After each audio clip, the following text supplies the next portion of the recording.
ನಮಸ್ಕಾರ, ನೀವು ನೋಡ್ತಾ ಇದ್ದೀರಾ ಫ್ರೀಡಂ ಟಿವಿ. ನಾನು ಭೀಮೇಶ್ ಗೋನಾಳ್. ವೀಕ್ಷಕರೇ, ಈ ಬಾರಿ ಸಂಭವಿಸಲಿರುವಂತಹ ಈ ವರ್ಷದ ಕೊನೆಯ ಮತ್ತು ಎರಡನೆಯ ಚಂದ್ರಗ್ರಹಣ ಏನಿದೆ, ಇದು ತುಂಬಾನೇ ವಿಶೇಷ ಅಂತ ಹೇಳಲಾಗ್ತಾ ಇದೆ.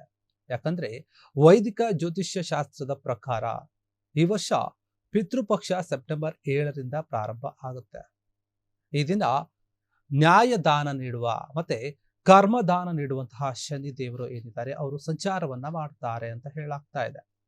ಸುಮಾರು 50 ವರ್ಷಗಳ ನಂತರ ಶನಿ ದೇವರು ಪಿತೃಪಕ್ಷದಲ್ಲಿ ಸಂಚಾರವನ್ನ ಮಾಡ್ತಾ ಇದ್ದಾರೆ. ಅದಕ್ಕೆ ಇದು ತುಂಬಾ ವಿಶೇಷ ಅಂತ ಹೇಳಲಾಗ್ತಾ ಇದೆ.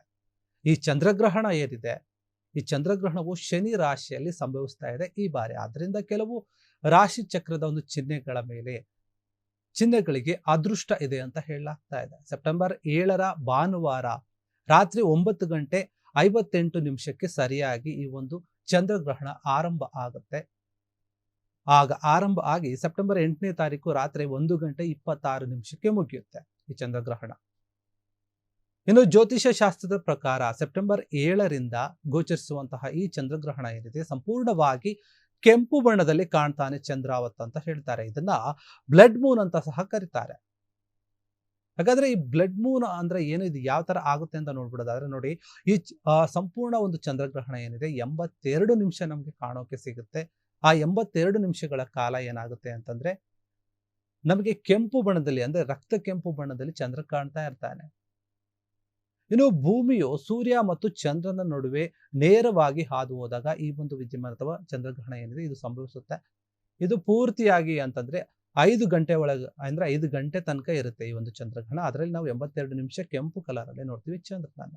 ಈ ಸಮಯದಲ್ಲಿ ಭೂಮಿಯ ಒಂದು ನೆರಳು ಏನಿದೆ ಚಂದ್ರನ ಮೇಲೆ ನೇರವಾಗಿ ಬೀಳುತ್ತೆ. ಇದರಿಂದಾಗಿ ಚಂದ್ರನ ಒಂದು ಸಂಪೂರ್ಣ ಭಾಗ ಏನಿದೆ ಅದು ಕತ್ಲಲ್ಲಿ ಮುಳುಗಿ ಹೋಗ್ಬಿಡುತ್ತೆ. ಆ ಸಮಯದಲ್ಲಿ ಕೆಂಪು ಬಣ್ಣದಲ್ಲಿ ಕಾಣ್ತಾನೆ ಚಂದ್ರ. ಅದಕ್ಕಾಗಿಯೇ ಇದನ್ನ ಬ್ಲಡ್ ಮೂನ್ ಅಂತ ಕರೀತಾರೆ.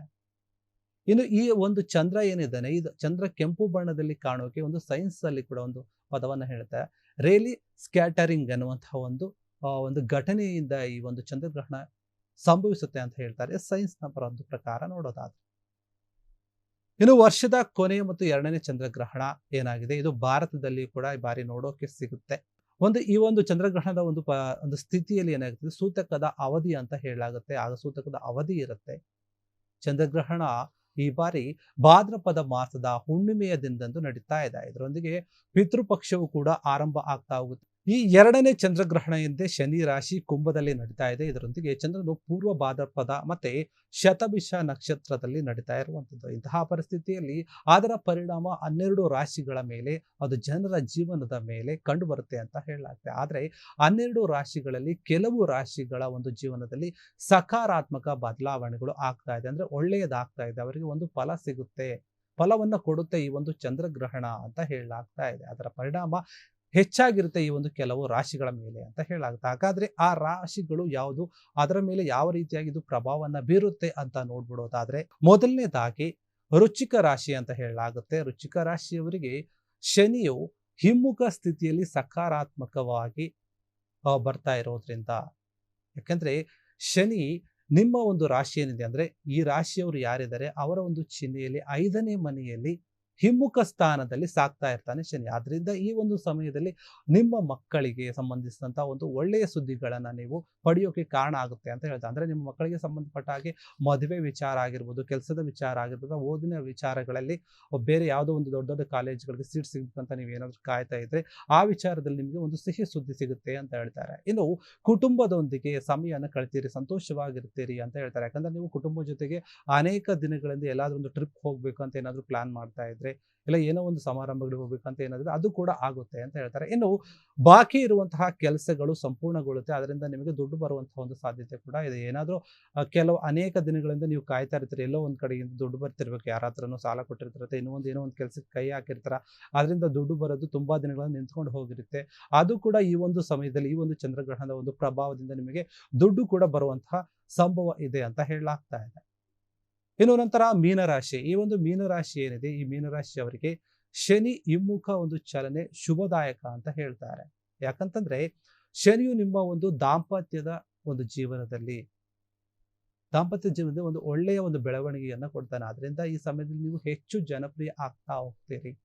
ನಿಮ್ಮ ಒಂದು ಸಂದರ್ಭ ಅಂದ್ರೆ ಸಂಬಂಧ ಗಟ್ಟಿಯಾಗಿರುತ್ತೆ. ಇದಲ್ಲದೆ ಈ ಸಮಯದಲ್ಲಿ ನೀವು ತುಂಬಾ ಗೌರವ ಮತ್ತೆ ಗೌರವವನ್ನ ಅಂದ್ರೆ ಗೌರವ ಮತ್ತೆ ಪ್ರೀತಿಯನ್ನ ಪಡಿತೀರ ನಿಮ್ಮ ಒಂದು ಪ್ರೀತಿಪಾತ ಸಂಗಾತಿಯಿಂದ ಅಂತ ಹೇಳ್ಬೋದು ನಿಮ್ಮ ಸಂಬಂಧಗಳಲ್ಲಿ. ಮತ್ತೆ ನೀವು ದೂರದ ಊರಿಗೆ ಏನಾದ್ರು ಪ್ರಯಾಣ ಮಾಡೋದಾಗಿರ್ಬೋದು, ದೂರದ ಒಂದು ಪ್ರಯಾಣದಲ್ಲಿ ತುಂಬಾ ಉತ್ಸಾಹವನ್ನ ಹೊಂದಿರ್ತೀರಿ. ಇನ್ನು ಹೊಸ ಹಂತದ ಒಂದು ಪ್ರಾರಂಭಗಳು, ಒಂದು ಹೊಸ ಒಂದು ಏನು ಕೆಲಸಗಳಿಗೆ ಏನಾದ್ರು ಕೈ ಹಾಕಿದ್ರೆ ಅದು ಕೂಡ ನಿಮ್ಗೆ ಕೆಲಸಗಳು ಆಗುತ್ತೆ. ಇನ್ನು ಅವಿವಾಹಿತರು ಏನಿದ್ದಾರೆ, ಯಾರು ಮದುವೆ ಆಗ್ಬೇಕು ಅಂತ ಏನ್ ನೋಡ್ತಾ ಇದ್ರು, ಹೆಣ್ಣನ್ನು ಹುಡುಕ್ತಾ ಇರ್ತಾರೆ, ಅವ್ರಿಗೂ ಕೂಡ ಮದುವೆ ಆಗುವಂತಹ ಒಂದು ಶುಭ ಒಂದು ಗಳಿಗೆ ಕೂಡ ಇದಾಗಿರುತ್ತೆ. ಈ ಒಂದು ಚಂದ್ರಗ್ರಹಣ ನಂತರ ಮದುವೆ ಆಗುವಂತಹ ಒಂದು ಯಾವ ಒಂದು ವ್ಯಕ್ತಿ ಇರ್ತಾರಲ್ಲ ಅವರನ್ನು ನೀವು ಭೇಟಿ ಮಾಡುವಂತಹ ಒಂದು ಸಮಯ ಕೂಡ ಇದಾಗಿದೆ ಅಂತ ಹೇಳ್ತಾರೆ. ಇನ್ನು ಈ ಸಮಯದಲ್ಲಿ ನೀವು ಪಾಲುದಾರಿಕೆ ಕೆಲಸ ಅಂದ್ರೆ ಶೇರ್ ಮಾರ್ಕೆಟ್ ಅಲ್ಲಿ ಏನಾದರೂ ನೀವು ಕೈ ಹಾಕಿದ್ರೆ ಅದರಲ್ಲಿ ಕೂಡ ಒಂದು ಯಶಸ್ಸನ್ನ ಕಾಣ್ತೀರಿ ಅಂತ ಹೇಳಾಗ್ತಿರುವಂಥದ್ದು. ಇನ್ನು ಈ ಒಂದು ಚಂದ್ರಗ್ರಹಣದಲ್ಲಿ ಈ ರಾಶಿಯನ್ನು ಹೊರತುಪಡಿಸಿ ಇದಕ್ಕಿಂತ ಹೆಚ್ಚಿನದಾಗಿ ಕೆಲವೊಂದು ಉಪಯೋಗವನ್ನು ಪಡೆಯುವಂತಹ ವಿಶೇಷವಾದಂತಹ ಒಂದು ರಾಶಿಗಳಿವೆ.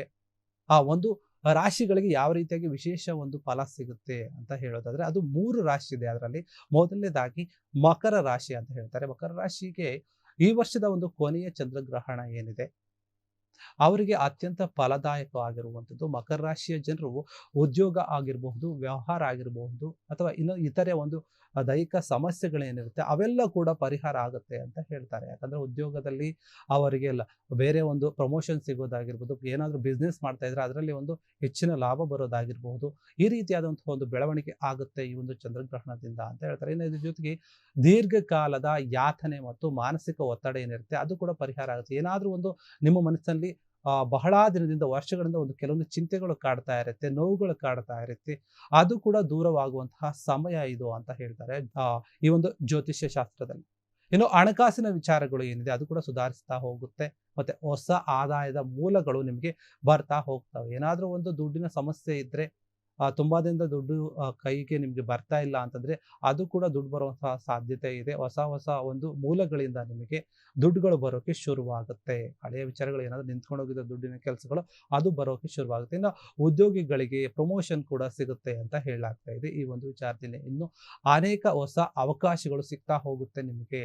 ನಿಮ್ಮ ಕೆಲಸದಲ್ಲಿ ಆಗಿರ್ಬೋದು, ಬೇರೆ ಬೇರೆ ಬಿಸ್ನೆಸ್ ಅಲ್ಲಿ ಆಗಿರ್ಬೋದು, ನಿಮಗೆ ಒಂದು ಹೊಸ ರೀತಿಯ ಅವಕಾಶಗಳು ಸಿಗುತ್ತೆ ಅಂತ ಹೇಳ್ತಾರೆ. ಇನ್ನು ವ್ಯವಹಾರಗಳು ಸಹ ನಿಮಗೆ ಉತ್ತಮವಾಗಿ ನಡೀತಾ ಹೋಗುತ್ತೆ. ಕುಟುಂಬದ ಒಂದು ಜೀವನದಲ್ಲಿ ಸಂತೋಷ, ಶಾಂತಿ ಎಲ್ಲವೂ ಕೂಡ ನಿಮಗೆ ಈ ಒಂದು ಚಂದ್ರಗ್ರಹಣದ ಒಂದು ಪ್ರಭಾವದಿಂದ ಸಿಗುತ್ತೆ ಈ ರಾಶಿಯವರಿಗೆ ಅಂತ ಹೇಳಾಗ್ತದೆ. ಇದರ ಜೊತೆಗೆ ಮಕ್ಕಳ ಕಡೆಯಿಂದ ಇವರಿಗೆ ಒಂದು ಒಳ್ಳೆ ಸುದ್ದಿ ಸಿಗುತ್ತೆ. ಮಕ್ಕಳು ಏನಾದರೂ ಇದ್ರೆ ಅವ್ರಿಗೆ ಒಂದು ಉದ್ಯೋಗ ವಿಚಾರ, ಕೆಲಸದ ವಿಚಾರ ಆಗಿರ್ಬೋದು, ಮತ್ತೆ ಮದುವೆ ವಿಚಾರಗಳು, ಈ ಎಲ್ಲ ವಿಚಾರದಲ್ಲಿ ಕೂಡ ಇವರಿಗೆ ಒಂದು ಒಳ್ಳೆಯದಾಗುತ್ತೆ ಈ ಒಂದು ಚಂದ್ರಗ್ರಹಣದಿಂದ ಅಂತ ಹೇಳ್ತಾರೆ. ಇನ್ನು ನಂತರ ಇರುವಂಥದ್ದು ಧನಸ್ಸು ರಾಶಿ. ಈ ಒಂದು ಧನಸ್ಸು ರಾಶಿ ಏನಿದೆ ಇದು ತುಂಬಾನೇ ಪ್ರಭಾವ ಬೀರುತ್ತೆ ಈ ಒಂದು ಚಂದ್ರಗ್ರಹಣ ಅಂತ ಹೇಳ್ಬೋದು ಈ ಒಂದು ರಾಶಿಯವರ ಮೇಲೆ.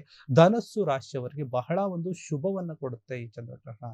ಈ ಸಮಯದಲ್ಲಿ ಅನೇಕ ಆಸೆಗಳು ಈಡೇರುತ್ತೆ. ಏನು ಇವರು ಮನಸ್ಸಿನಲ್ಲಿ ತುಂಬಾ ಆಸೆಗಳನ್ನ ಅನ್ಕೊಳ್ತಾ ಇರ್ತಾರೆ. ಅನೇಕ ವರ್ಷಗಳಿಂದ ನನಗೆ ಈ ತರ ಇದಾಗಬೇಕು, ಈ ತರ ಆಗಿದ್ರೆ ಚೆನ್ನಾಗಿತ್ತಂತ ಯೋಚನೆಗಳನ್ನ ಮಾಡ್ತಾ ಇರ್ತಾರೆ. ಆ ಯೋಚನೆಗೆ ಎಲ್ಲವೂ ಕೂಡ ಉತ್ತರ ಸಿಕ್ಕಂತೆ ಈ ಒಂದು ಚಂದ್ರಗ್ರಹಣದ ಪ್ರಭಾವ ಇವ್ರ ಮೇಲೆ ಬೀರುತ್ತೆ ಅಂತಾನೆ ಹೇಳ್ಬೋದು. ವೃತ್ತಿ ಜೀವನದಲ್ಲಿ ಒಂದು ಹೊಸದಾಗಿ ಅಥವಾ ಎತ್ತರದ ಸಾಧನೆಯನ್ನ ಮಾಡ್ತಾರೆ, ಎತ್ತರಕ್ಕೆ ಬೆಳಿತಾರೆ, ಅನೇಕ ಅವಕಾಶಗಳು ಇವರಿಗೆ ಸಿಗ್ತಾ ಹೋಗುತ್ತೆ ಅಂತ ಹೇಳ್ತಾರೆ ಜ್ಯೋತಿಷ್ಯ ಒಂದು ಶಾಸ್ತ್ರದಲ್ಲಿ. ಯಾಕಂತಂದ್ರೆ ಇವರು ಇಷ್ಟು ದಿನ ಏನು ಕಷ್ಟಗಳನ್ನು ಪಟ್ಟು ಕೆಲಸವನ್ನ ಮಾಡಿರ್ತಾರೆ, ಅವಕಾಶಕ್ಕಾಗಿ ಕಾಯ್ತಾ ಇರ್ತಾರೆ, ಆ ಅವಕಾಶಗಳು ಇವರಿಗೆ ಸರಿಯಾಗಿ ಬರುತ್ತೆ ಅಂತ ಹೇಳ್ಬೋದು. ಇದರೊಂದಿಗೆ ನೀವೇನಾದ್ರೂ ಒಂದು ವ್ಯವಹಾರ ಕ್ಷೇತ್ರದಲ್ಲಿ ಏನಾದ್ರೂ ಕೈ ಹಾಕಿದ್ರೆ ಅದರಿಂದ ಕೂಡ ನಿಮ್ಗೆ ಅದೃಷ್ಟ ಒಲಿಯುತ್ತೆ, ಅದರಲ್ಲಿ ನೀವು ಪ್ರಗತಿಯನ್ನ ಸಾಧಿಸ್ತೀರಿ. ಮತ್ತೆ ನಿಮ್ಮ ಈ ಒಂದು ಧನಸ್ಸು ರಾಶಿಯವರು ಏನಿದ್ದಾರೆ ನೀವು ಹೊಸ ಅವಕಾಶಗಳನ್ನ ಪಡಿತಾ ಹೋಗ್ತೀರಿ ಬೇರೆ ಬೇರೆ ಕ್ಷೇತ್ರಗಳಲ್ಲಿ. ಆದ್ರೂ ಕೂಡ ನಿಮಗೆ ಬಹಳಷ್ಟು ಲಾಭ ಕೂಡ ಸಿಗುತ್ತೆ. ಇನ್ನು ವೈವಾಹಿಕ ಜೀವನ ಏನಿದೆ ಮತ್ತೆ ನಿಮ್ಮ ಒಂದು ಸಂಬಂಧಗಳಲ್ಲಿ, ದಾಂಪತ್ಯ ಜೀವನದಲ್ಲಿ ನೀವು ಖುಷಿಯಾಗಿ ಮತ್ತೆ ನೆಮ್ಮದಿಯಾಗಿ ಇರ್ತೀರಿ. ಆ ರೀತಿಯ ಒಂದು ಕ್ಷಣಗಳು ಕೂಡ ಬರುತ್ತೆ. ಇನ್ನು ಮದುವೆ ವಿಚಾರದಲ್ಲಿ ಕೂಡ ನೀವೇನೋ ಮದುವೆಯನ್ನ ಪ್ಲಾನ್ ಮಾಡ್ತಾ ಇದ್ರೆ ಅದಕ್ಕೂ ಕೂಡ ಒಂದು ಕಾಲ ಕೂಡು ಬರುತ್ತೆ ಅಂತ ಹೇಳ್ತಾರೆ. ಇನ್ನು ಈ ಸಮಯದಲ್ಲಿ ವಿದ್ಯಾರ್ಥಿಗಳು ಏನಿದ್ದಾರೆ ಅವರು ಕೂಡ ತುಂಬಾ ಯಶಸ್ಸನ್ನು ಸಾಧಿಸ್ತಾರೆ, ಮತ್ತೆ ಅವರ ಒಂದು ವಿದ್ಯಾಭ್ಯಾಸದಲ್ಲಿ ಪ್ರಗತಿಯನ್ನು ಕೂಡ ಹೊಂದ್ತಾರೆ ಅಂತ ಹೇಳ್ತಾರೆ. ಇನ್ನು ಇವರ ಒಂದು ಆರ್ಥಿಕ ಸ್ಥಿತಿ ಏನಾಗುತ್ತೆ ಅದು ದಿನದಿಂದ ದಿನಕ್ಕೆ ಬದಲಾಗ್ತಾ ಹೋಗುತ್ತೆ. ಇವರಿಗೆ ಸಮಾಜದಲ್ಲಿ ಗೌರವ ಹೆಚ್ಚಾಗ್ತಾ ಹೋಗುತ್ತೆ. ಇವರು ಮಾಡುವಂತಹ ಕೆಲಸದಲ್ಲಿ ಇವರಿಗೆ ಉನ್ನತ ಮಟ್ಟದಲ್ಲಿ ಗೌರವ ಸಿಗುತ್ತೆ. ಮತ್ತೆ ಇವರು ತಮ್ಮ ಆಧ್ಯಾತ್ಮಿಕ ಚಿಂತನೆ ಏನಿರ್ತಾರೆ ಅದರ ಕಡೆಗೆ ಒಂದು ಹೆಚ್ಚಿನ ಒಲವನ್ನು ತೋರಿಸ್ತಾ ಹೋಗ್ತಾರೆ. ಅವರು ಯಾವ ಒಂದು ದೇವರಲ್ಲಿ ಅತಿಯಾಗಿ ಹೆಚ್ಚು ನಂಬಿಕೆಯನ್ನ ಇಟ್ಟಿರ್ತಾರೋ ಆ ದೇವರ ಕಡೆ ಈಗಿರುವಂತ ಇನ್ನು ಹೆಚ್ಚಿನದಾಗಿ ಒಂದು ಒಲವನ್ನು ತೋರಿಸ್ತಾ ದೇವಸ್ಥಾನಕ್ಕೆ ಹೋಗೋದಾಗಿರ್ಬೋದು, ಪೂಜೆಯನ್ನ ಮಾಡೋದಾಗಿರ್ಬೋದು, ಇನ್ನು ಇತರ ಒಂದು ಧಾರ್ಮಿಕ ಒಂದು ವಿಚಾರಗಳಲ್ಲಿ ಇವರು ಭಾಗವಹಿಸೋದಾಗಿರ್ಬೋದು, ಈ ರೀತಿಯಾಗಿ ನೀವು ತೊಡಗಿಕೊಳ್ತೀರಿ. ಇದು ಕೂಡ ನಿಮ್ಮ ಒಂದು ರಾಶಿಯ ಮೇಲೆ ಚಂದ್ರಗ್ರಹಣದಿಂದ ಬೀರುವಂತಹ ಒಂದು ಪ್ರಭಾವ ಉತ್ತಮವಾದ ಪ್ರಭಾವ ಅಂತ ಹೇಳ್ತಾರೆ ಜ್ಯೋತಿಷರು. ಇನ್ನು ನಂತರ ನೋಡೋದಾದ್ರೆ ಮಿಥುನ ರಾಶಿ, ಈ ಒಂದು ಮಿಥುನ ರಾಶಿ ಏನಿದೆ ಈ ವರ್ಷ ನಡೆಯುವಂತಹ ಈ ಒಂದು ಕೊನೆಯ ಚಂದ್ರಗ್ರಹಣ ಮಿಥುನ ರಾಶಿಯ ಒಂದು ಜನರಿಗೆ ಅವರ ಒಂದು ಜೀವನದಲ್ಲಿ ಹೊಸ ಬದಲಾವಣೆಗಳು ಆಗ್ತಾ ಹೋಗ್ತಾ ಇರುತ್ತೆ. ಅವರು ನಿರೀಕ್ಷೆ ಕೂಡ ಮಾಡಿರಲ್ಲ, ಆ ರೀತಿಯಾಗಿ ಅವರಿಗೆ ಒಳ್ಳೆಯದಾಗ್ತಾ ಹೋಗುತ್ತೆ ಅಂತ ಹೇಳ್ತಾರೆ. ನೀವು ಅನೇಕ ಒಂದು ಕ್ಷೇತ್ರಗಳಲ್ಲಿ ಏನಿರ್ತೀರಿ, ಅಪಾರ ಈಗಾಗಲೇ ಕೆಲಸವನ್ನ ಮಾಡ್ತಾ ಇರ್ತೀರಿ, ಆ ಒಂದು ಕ್ಷೇತ್ರಗಳಲ್ಲಿ ಯಶಸ್ಸನ್ನು ಸಾಧಿಸ್ತಾ ಹೋಗ್ತಾರೆ. ಏನೇ ಕೆಲಸ ಮಾಡ್ತಿರ್ಬೋದು, ಯಾವುದೇ ಒಂದು ಫೀಲ್ಡ್ ಅಲ್ಲಿ ಇರ್ಬೋದು, ಆ ಎಲ್ಲ ಫೀಲ್ಡ್ಗಳಲ್ಲೂ ಕೂಡ ನಿಮಗೆ ಯಶಸ್ಸು ಸಿಗುತ್ತಾ ಹೋಗುತ್ತೆ ಅಂತ ಹೇಳ್ತಾರೆ. ಇನ್ನು ಬಹಳ ದಿನಗಳಿಂದ ಬಾಕಿ ಇರುವಂತಹ ಒಂದು ಕೆಲಸಗಳು ಏನಿರುತ್ತೆ ಅದು ಕೂಡ ನಿಮಗೆ ಯಶಸ್ಸನ್ನ ಕೊಡುತ್ತೆ ಅಂತ ಹೇಳ್ತಾ ಇರುವಂಥದ್ದು ಈ ಒಂದು ರಾಶಿಯವರಿಗೆ. ಆರ್ಥಿಕ ಒಂದು ಪರಿಸ್ಥಿತಿ ಕೂಡ ಇವರಿಗೆ ತುಂಬಾನೇ ಸುಧಾರಿಸ್ತಾ ಹೋಗುತ್ತೆ. ಹೊಸ ಆದಾಯಗಳು ಇವರನ್ನು ಹುಡುಕೊಂಡು ಬರೋಕೆ ಶುರು ಮಾಡುತ್ತೆ. ಬೇರೆ ಬೇರೆ ಮೂಲಗಳಿಂದ ಅವರು ಊಹೆ ಮಾಡೋಕ್ಕಾಗಿರಲ್ಲ ಅಥವಾ ಮರ್ತು ಬಿಟ್ಟಿರ್ತಾರೆ ಕೆಲವೊಬ್ಬರಿಗೆ ದುಡ್ಡನ್ನು ಕೊಟ್ಟು, ಆ ರೀತಿಯ ದುಡ್ಡುಗಳು ಕೂಡ ನಿಮಗೆ ವಾಪಸ್ ಬರುವಂತಹ ಒಂದು ಸಂಭವ ಇದೆ ಅಂತ ಹೇಳ್ತಾರೆ. ಇನ್ನು ಒಳ್ಳೆಯ ಸುದ್ದಿ ಇವರಿಗೆ ಸಿಗ್ತಾನೆ ಹೋಗ್ತಾ ಇರುತ್ತೆ. ಯಾವುದೋ ಒಂದು ವಿಚಾರಗಳಲ್ಲಿ ಏನೇ ಕೈ ಹಾಕಿದ್ರು ಕೂಡ ಇವರಿಗೆ ಯಶಸ್ಸು ಬರ್ತಾನೆ ಇರುತ್ತೆ. ಮತ್ತೆ ಇವರ ಒಂದು ಕುಟುಂಬ ಕುಟುಂಬ ಆಗಿರೋದು ಅಥವಾ ಸ್ನೇಹಿತರ ಏನಿರ್ಬೋದು, ಆ ಒಂದು ಭಾಗದಲ್ಲಿ ಸಂಪೂರ್ಣ ಬೆಂಬಲ ಸಿಗ್ತಾ ಹೋಗುತ್ತೆ. ಇವರು ಯಾವುದೇ ಒಂದು ಕೆಲಸ ಮಾಡಿದ್ರು ಕೂಡ ಅವರ ಸ್ನೇಹಿತರು, ಅವರ ಕುಟುಂಬದವರು, ಹೌದು ನಿನ್ನ ಕೈಯಿಂದ ಈ ಒಂದು ಕೆಲಸ ಮಾಡೋಕ್ಕಾಗುತ್ತೆ, ನೀನು ಮಾಡು, ನಿನ್ನ ಹಿಂದೆ ನಾವಿದ್ವಿ, ನಾವು ನಿಮಗೆ ಸಪೋರ್ಟ್ ಮಾಡ್ತೀವಿ ಅನ್ನೋ ರೀತಿಯಲ್ಲಿ ಮಾತಾಡ್ತಾ ಹೋಗ್ತಾರೆ. ಅದು ಕೂಡ ನಿಮ್ಮ ಒಂದು ಕೆಲಸದಲ್ಲಿ ಯಶಸ್ಸು ಸಿಗೋಕೆ ಕಾರಣ ಆಗ್ತಾ ಹೋಗುತ್ತೆ. ಇನ್ನು ಇವರು ನೀವೇನೋ ಒಂದು ಗುರಿಯನ್ನು ಇಟ್ಟುಕೊಂಡಿರ್ತಾರೆ, ಆ ಗುರಿಯನ್ನು ಸಾಧಿಸುವಲ್ಲಿ ನೀವು ಯಶಸ್ವಿ ಆಗ್ತಾ ಹೋಗ್ತೀರಾ. ಈ ಸಮಯದಲ್ಲಿ ನೀವು ಏನಾದರೂ ಉದ್ಯಮಿಗಳು ಆಗಿದ್ರೆ ನಿಮಗೆ ವಿಶೇಷವಾದಂಥ ಒಂದು ಯೋಜನೆಗಳು, ಪ್ರಯೋಜನಗಳು ಸಿಗ್ತಾ ಹೋಗುತ್ತೆ. ಈ ರೀತಿಯಾಗಿ ಈ ಒಂದು ಚಂದ್ರಗ್ರಹಣ ಉತ್ತಮವಾದ ಲಾಭಗಳನ್ನು ನಿಮಗೆ ನೀಡ್ತಾ ಹೋಗುತ್ತೆ. ಯಾರಾದರೂ ಉದ್ಯೋಗವನ್ನು ಮಾಡ್ತಾ ಇದ್ರೆ ಅವರಿಗೂ ಕೂಡ ಅದರಲ್ಲಿ ಕೂಡ ಪ್ರಮೋಷನ್ ಸಿಗುವಂತಹ ಒಂದು ಸಾಧ್ಯತೆ ಇದೆ.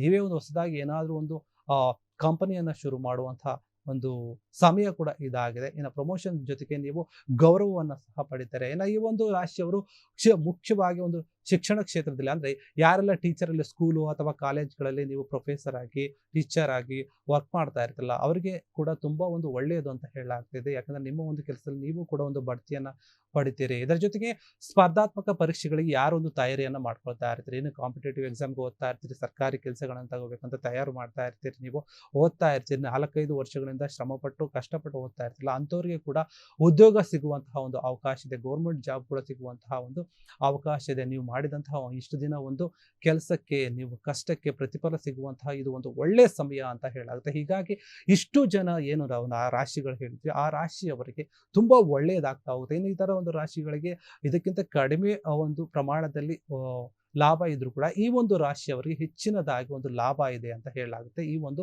ಚಂದ್ರಗ್ರಹಣದಿಂದ. ಇನ್ನು 2025 ಈ ಒಂದು ಕೊನೆಯ ಚಂದ್ರಗ್ರಹಣ ಏನಿದೆ, ಇದು ವಿಶ್ವದ ಅಲ್ಲಿರುವಂತಹ ಒಂದು ಜನಸಂಖ್ಯೆ ಏನಿದೆ ಅದರಲ್ಲಿ 77% ಜನರಿಗೆ ಕಾಣೋಕೆ ಸಿಗುತ್ತೆ.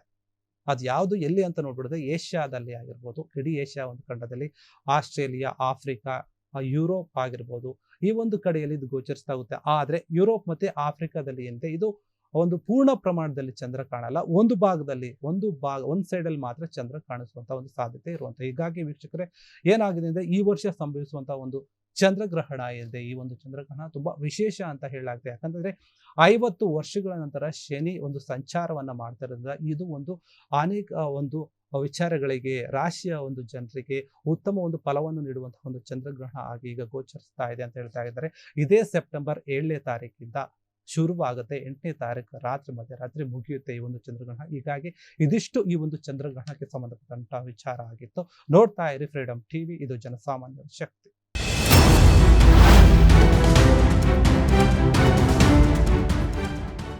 ಕ್ಷಣ ಕ್ಷಣದ ಸುದ್ದಿಗಳಿಗಾಗಿ ಫ್ರೀಡಮ್ ಟಿವಿ ಸಬ್ಸ್ಕ್ರೈಬ್ ಮಾಡಿ, ಲೈಕ್ ಮಾಡಿ ಹಾಗೂ ಫಾಲೋ ಮಾಡಿ.